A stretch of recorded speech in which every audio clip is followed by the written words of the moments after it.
Following the race in Tondela, it was time for the Black Sea Grand Prix 2 weeks later. This track was always known for very boring and dull races due to its smooth surface, medium-speed corners, and lack of overtaking opportunities, along with the race usually being a one-stop. However, with the new tires introduced for this season as well, things were looking to be a bit different this time around, and the form book could be potentially thrown out of the window. However, the Mercedes, Honda, and Ferraris were still performing very well. BMW were showing fairly solid pace in practice, along with the Alfa Romeo cars, and surprisingly, the CRS cars as well were also performing well in practice, whereas the Peugeot squad was struggling due to a poor handling car. The team's still trying to figure out what was going on after their poor handling car in Tondela as well. The Alfa Romeo squad was bringing upgrades to this track, looking to try and increase their form and their pace after their good showing in Tondela, but their disappointing end to the race due to that crash on the final lap. The Fords, however, were also looking to have a good race. Their car was very good at accelerating out of corners, and they were hoping to capitalize on that. However, the long straights could be a detriment to them, as their engine was not performing up to their standards. But qualifying would be the determining factor, with rain potentially on the horizon for the race. Qualifying would be a similar affair to the previous time out, with Harry Chapman on pole yet again, with Wexler alongside him. Sharp and Sarin took up the second row, with Holtz fifth, but a surprise appearance of Aki Lippin in the top six, ahead of Nikolai Surkov's Honda. Attia would be an impressive 8th place in the CRS car. Schmidt showing BMW's form in 9th, with the second Renault in 10th. The Flying Rick de Graaf frustrated 11th, ahead of both of the Fords, who struggled. Lundqvist's Peugeot was 14th, showing her pace. Blanc and Castelli on row 8, with Coro a frustrated 17th behind his teammate. Vidal was the first of the Maseratis in 19th, with Woodford 21st, and the Asia Road Racing cars still unable to find good pace with their car at the moment, with Ribeiro on the back row. But with rain predicted for the race, it could be very interesting strategies indeed as teams got ready for the session. But everything can be unpredictable, and as this season has already shown, it usually is unpredictable. This season could provide more surprises yet again as the race got underway. After a longer hold than normal, the race got underway with a brilliant start from Sarian on the second row to jump Sharp. However, contact was made, and Sharp with a broken front wing and front left puncture careened into the wall in turn 1, and she was out. The championship hopeful, would not be scoring any points today, as Sarian carried on blissfully unaware as to what just happened. As Lippin in the Renault got a brilliant start to jump up into 4th ahead of Nino Holtz's Mercedes. Schmidt got a good start. Attia had a horrible one. Vasquez got his usual flying start, and the rest of the field began to single file out through the rest of lap 1, with Blanc in the Alfa Romeo the biggest surprise, up into 8th place already, as Surkov began to fall under pressure from the German car and the German driver behind him, as Siri Lundqvist made a double overtake into turn 1 on lap 2 to move up into 12th place, while teammate Ribeiro still struggled at the back.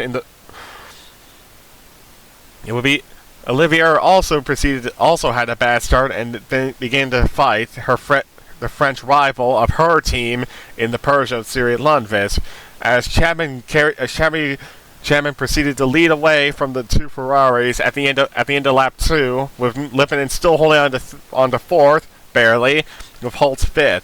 But very shortly into the race, on lap 5, the rain began to fall down, as Lundqvist made a brilliant 3-wide move on the front straightaway in the slippery conditions up into 11th to pressure Attia's CRS car ahead.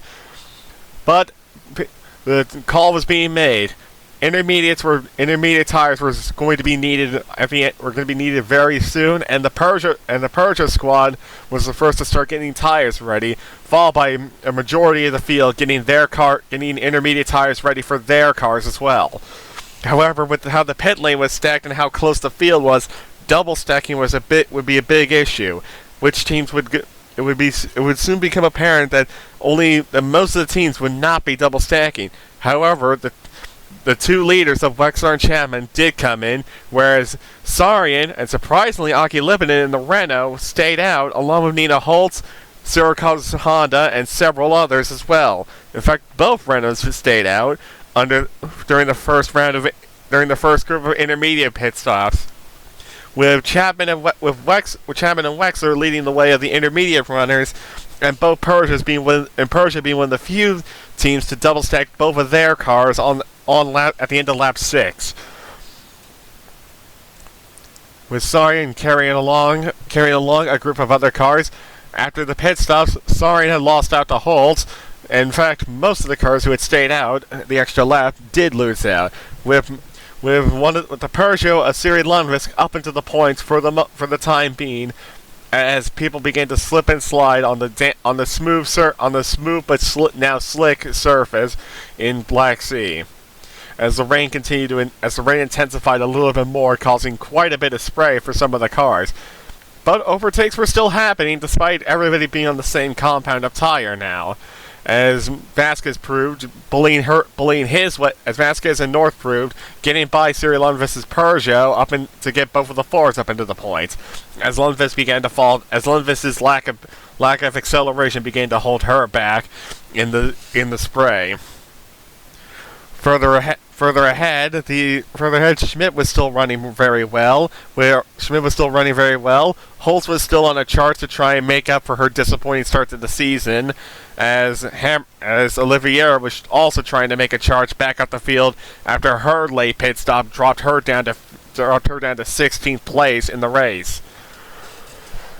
Blanc, however, was still running in an excellent 8th place as the cameras continued to watch the Oliveira in the Renault try and battle her way back through the midfield, pulling a brilliant crossover maneuver on the start in the final corner to clear the CRS car up into 14th place as she continued to make a charge back up the field. The Brazilian veteran had announced that she would stop racing after the end of the year, but she was looking to show that she still had what it took, even at the age of 35, and she was showing it brilliantly. Meanwhile, Toyota's race was falling apart. Flores had dropped down to 18th, and Rick de Graaf was struggling as well. He was a good Rainmeister, but the car was simply handling very poorly in the rainy conditions, as de Graaf had dropped out of the points again into 13th, while Schmidt's teammate Gonzalez was running a frustrating 17th place, just complaining about a lack of speed on the straights and that there was an issue with the engine. As Siri Lundqvist proceeded to lose out on her chance of points, making a mistake on a wet patch into turn 1 and running wide, dropping several places down to 17th. As now she was stuck in an epic queue of cars, starting with Samuel Blanc in 8th, going all the way down to Esteban Ribeiro in the second Peugeot in 20th place. Until Ribeiro made a mistake as well, struggling with the handling once again and dropping off the back of the train. The race was settling down into a rhythm now, as everybody in the field began to just try and settle down as pit stops for dry tires soon approached at the end of at around that 1/3 mark of the race. It was Peugeot again. They were looking to make the early call and try and steal a mark on the rest of the field. As Lucia Flores' and Toyota's day got even worse, as Flores made a similar mistake to Siri Lundqvist, but crashed. Flores' second DNF of the weekend. While Flores' car was being cleared away, pit stops for dry tires began, and Peugeot were first to blink again, with both cars coming in, for the dry weather tires at the halfway point of the race, or just before halfway. Both of them were being aggressive to try and see if they could regain lost track position, especially in Lundqvist's case, as she was fighting for a point. As the rest of the field began pitting for dry tires at the end of lap 24, with the Peugeot's gamble, unfortunately, not really working out, as neither of them really gained all that much. But then again, they were also relying on strategy, not pitting for the softest tire compound, but going for different strategies. Cyril Lundqvist got the mediums and the hard tires for Esteban Ribeiro. The hards were not a very good tire, but they were trying something, as the cameras began to show an epic fight out of the pit lane between the Ferrari and the Mercedes of Chapman and Wexler, or Holtz and Wexler. The duo was fighting hard, but the Mercedes was simply a better car, and with a still drying track, it was too much. There was not enough room to make the overtake stick, as Wexler would have to settle for third for the moment, as the Mercedes reigned supreme in a 1-2 position for the time being, as people began to get back in their rhythm on the dry tires. Meanwhile, further back in the field, things were getting more interesting, as Sarin made an early pit as Wexler chose to make an early pit stop to go to the end on a second set of medium tires. He was hoping to try and leapfrog his way up to the front, while the others were still staying out to try and extend their stints. Further behind, more cars were beginning to pit again onto more sets of dry tires, as everybody tried to figure out what was the correct strategy to make it to the end of the race. Until lap 47 hit, where the Ford of Javier Vasquez ran into gearbox trouble, and his car was out. The gearbox on the Ford gearbox was fast, but it turned out to be fragile, just like the Ford's engine. And with that, Vasquez was out, and a slot in the points opened up for one Samuel Blanc, the hero at Tondela, the Tondela hero that never was, as he took over 10th place in the Alfa Romeo once again, as Chapman made his final stop a lap later on lap 40 at the end of lap 48, with Holtz now taking the lead as Wexler took the provisional lead away from Chapman. But with Chapman on a softer tire, it would be a tall order for Wexler to try and hold on against the soft tires shod Mercedes, as Holtz continued to lead out front to try and play rolling roadblock for Wexler, as Chapman muscled his way by Aki Lippin, who had still yet to pit, who was running a calm but quiet fourth place for most of the race, as the Alfa Romeo Samuel Blanc began to tussle in the midfield, having just stopped for soft tires. Blanc was on a charge, and he muscled his way by the Renault of Oliveira up into 8th place. The Alfa Romeo was flying, and looking to try and score some more points as Oliveira and North would soon come in for their final steps to promote Rick de Graaf up into the points for the time being. As Chapman proceeded to set the fastest lap of the race as he rapidly closed in on title rival Wexler ahead, as Wexler proceeded to get stuck behind teammate Holtz, unable to make big ground to catch and pass the leading Mercedes, while the second one proceeded to close up behind. As Blanc was now up to a brilliant 7th place, the Alfa Romeo strategy was working brilliantly, as Surikov had pitted and came out behind the Alfa Romeo, as Holtz finally gave up the unequal struggle along with Aki Lippinen, and they both pitted with 12 laps to go for a set of soft tires to run to the finish, which promoted Sarin back up into the podium and Wexler to the lead, as Schmidt in the BMW also pitted, briefly promoting Samuel Blanc up to a eye-watering 6th place. The Alfa Romeo was doing very well, but now he would have to hold off the Honda of Nikolai Surikov behind. Could the Alfa Romeo do it? It had fairly decent speed along the straight, and wasn't an overall bad car. It was just it needed a bit more work to be a true points contender on a consistent basis. But Blanc and the team were showing their superior strategy, and it was showing as they began to hold off Nikolai Surikov's Honda. As the flying Rick de Graaf was now up into 8th place, as North and Olivier also pitted. Wolfgang Schmidt was back up in the 9th for BMW to try and give them points, as Harry Chapman took the lead away from Wexler with just under 10 laps to go. And with that, the race for the lead was effectively over, as Chapman began to drive away into the distance as he kept charging. As the cameras began to cut back and continue to watch the awesome battle between Daniel Blanc in the Alfa Romeo and Nikolai Surikov in his home race in the Honda, duke it out for 6th place.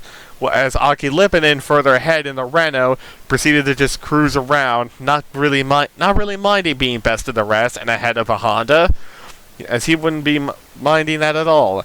But Blanc would be, as he was showing the Alfa Romeo, and the Alfa Romeo had plenty of pace in the car, and that he was a driver not to be messed with, showing brilliant defensive driving as he tried to hold off the faster Honda behind him.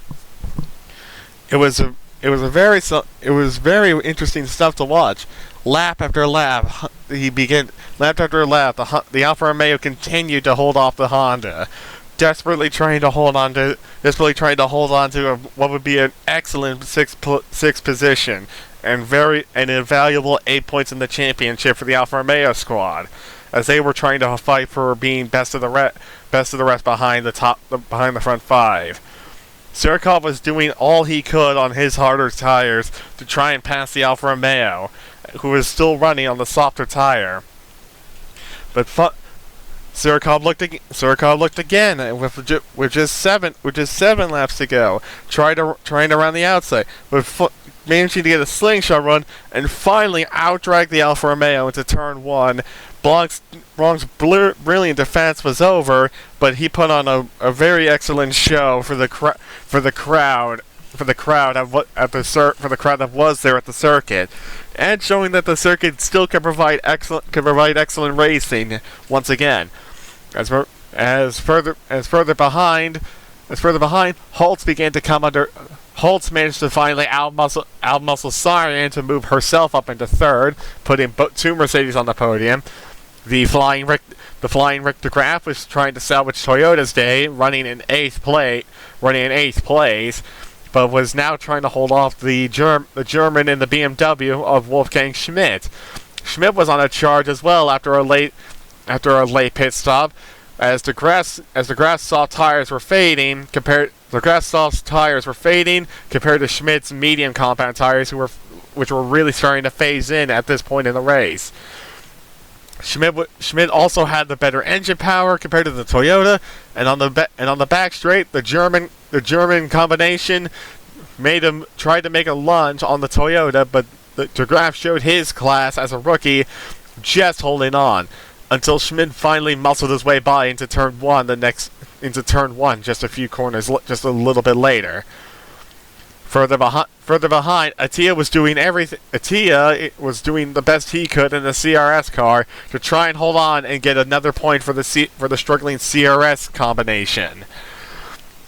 But he was struggling on worn out tires and a fading brake pedal. He was struggling greatly as he was swamped by the Renault of Anne Oliviera first, and then soon by the Ford of Jenny North to lose 2 places in the span of 30 seconds. But with that out of the way, the race was basically over. The race was basically over as Harry Chapman ended up cruising to a fairly easy win. 15 seconds ahead of the competition to open up the championship fight.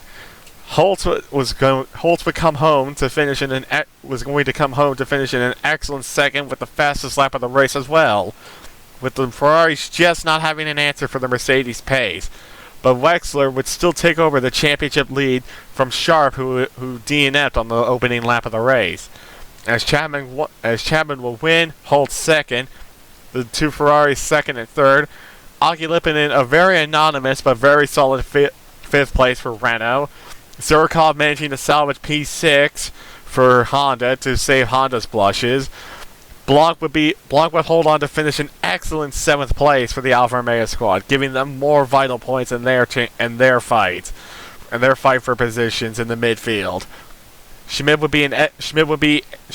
come home in 6th, whereas further back, Rick de Graaf would manage to hold on to get an excellent 9th, and for the final point, an excellent photo finish occurred, but Jenny North would just miss out to Anna Liviera, putting 2 Renaults in the top 10 and Ford with a no score. Attia would still be an excellent 12th despite his struggles, and showing that the CRS team still had some decent pace. But with that out of the way, it would be time to move on to the next round in Munich, Wexler's country.